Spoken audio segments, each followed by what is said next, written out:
The situation is quite interesting. People want to discuss the topics they do not fully comprehend. The situation when a person who does not have a theological education suddenly becomes experienced in certain canonical and dogmatic questions. When, for instance, a person who has no relation to monasticism starts to dwell upon with a smart look on who monastics should be today. The Church has the answer. We need everything. Everything is necessary. We need monasteries in cities because prayer is not the only thing the monks in such monasteries do. Try to ask a priest who has a family to serve the divine liturgy every day. None of them will manage this. But a monastery can do this. Today, we live in a fast and dynamic world. And today, a simple person from the world has no need to wait for Sunday so that he can attend the divine liturgy. That is the purpose of monasteries in cities, where one can come to liturgy and pray on that very day. The next question concerns the monastics. It is not a secret that a monk devotes his life to the Church 24 hours a day. I would even say that a monastic is the property of the Church. And if he is the property of the Church and he lives in the Church and for the Church, then it is natural that he can deal with the Church affairs 24 hours a day. If not the monasteries, then who else could deal with various missionary projects?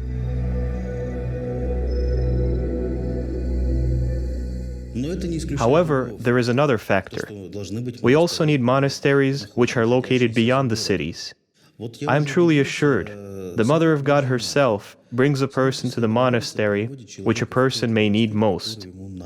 There was a moment when the Mother of God herself brought me to St. Jonas Monastery, and this monastery in the city became the place where we started our activity connected with the youth and publishing.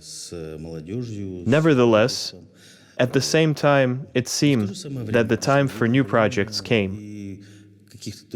And when we organized a monastery outside the city, I became the head of this mission. Young people came there, and there are about 25 brothers already. This monastery works in a different direction. It is more ascetic, more prayerful, as well as it is more aimed at changing ourselves.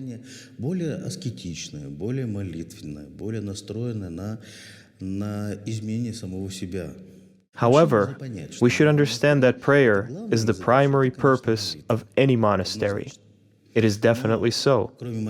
But aside from prayer, there is also another mission, which is education.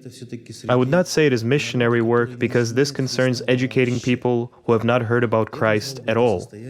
This is why I would rather call it education, for this corresponds more to the essence of the Church's activity.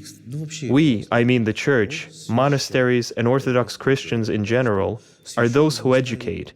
Just like the Lord says, we have to put the candle high on, so that it lights up the whole room. The same is with us. We need to place some moments of our life high on, so that people can see what we do. Well, let's say that some of these candles are monasteries, located in different cities.